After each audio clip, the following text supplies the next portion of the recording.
കൊച്ചി വിമാനത്താവളത്തിലെ സമ്പൂർണ്ണ ഡിജിറ്റൽ വൽക്കരണ പദ്ധതി സിയാൽ 2 മുഖ്യമന്ത്രി പിണറായി വിജയൻ ഉദ്ഘാടനം ചെയ്തു. 200 കോടി രൂപ ചെലവിട്ടുള്ള പദ്ധതിയുടെ ഭാഗമായി വിമാനത്താവളത്തിലും പരിസരങ്ങളുമായി 4000 AI ക്യാമറകൾ സ്ഥാപിക്കും.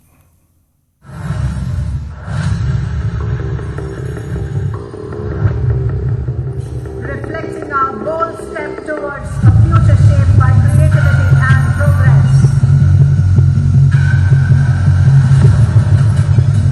കൊച്ചി അന്താരാഷ്ട്ര വിമാനത്താവളം സമ്പൂർണ്ണ ഡിജിറ്റലാക്കുക, യാത്രക്കാർക്ക് കൂടുതൽ സൗകര്യം, സൈബർ സുരക്ഷയിൽ ആധുനികവൽക്കരണം, ഇതാണ് പദ്ധതി ലക്ഷ്യം. 200 കോടി രൂപയാണ് പദ്ധതി ചെലവ്.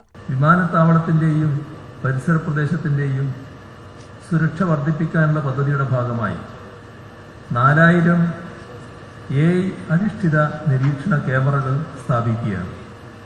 അതുപോലെ നിലവിലുള്ള എല്ലാ ഡിജിറ്റൽ സംവിധാനങ്ങളും ആധുനികവൽക്കരിക്കുകയാണ്. വിദേശ രാജ്യങ്ങളിലെ വിമാനത്താവളങ്ങളിൽ കാണുന്നത് പോലുള്ള ഫുൾ ബോഡി സ്കാനറുകൾ ഏർപ്പെടുത്തുകയാണ്. പദ്ധതിയുടെ ഭാഗമായി സുരക്ഷാ പരിശോധനയ്ക്ക് ഫുൾ ബോഡി സ്കാനറുകൾ വരും. ആഭ്യന്തര രാജ്യാന്തര ടെർമിനലുകളിൽ ഓരോന്ന് വീതം പരീക്ഷണാടിസ്ഥാനത്തിൽ ആദ്യം സ്ഥാപിക്കും. ഇതോടെ CISF ഉദ്യോഗസ്ഥർ മെറ്റൽ ഡിറ്റക്ടർ ഉപയോഗിച്ച് യാത്രക്കാരിൽ നടത്തുന്ന ദേഹപരിശോധന ഒഴിവാക്കാം. ഹാൻഡ് ബാഗേജുകൾ അതിവേഗത്തിൽ സ്കാൻ ചെയ്യാൻ കഴിയുന്ന ഓട്ടോമാറ്റിക് ട്രേ റിട്രീവർ സിസ്റ്റമാണ് മറ്റൊരു പരീക്ഷണം. സുരക്ഷ ശക്തമാക്കാനായി 4000 AI ക്യാമറകൾ സ്ഥാപിക്കും. സൈബർ ഡിഫൻസ് ഓപ്പറേഷൻ പ്രവർത്തന സജ്ജമാകുന്നതോടെ വിമാനത്താവളവുമായി ബന്ധപ്പെട്ട എല്ലാ ഓൺലൈൻ സംവിധാനങ്ങളും തദ്ദേശീയമായി കൈകാര്യം ചെയ്യാനാകും.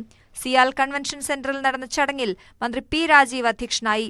CIAL director MA Yusuf Ali, MP മാർ, MLA മാർ, മറ്റു ജനപ്രതിനിധികൾ എന്നിവർ ചടങ്ങിൽ പങ്കെടുത്തു. ന്യൂസ് 18 കൊച്ചി.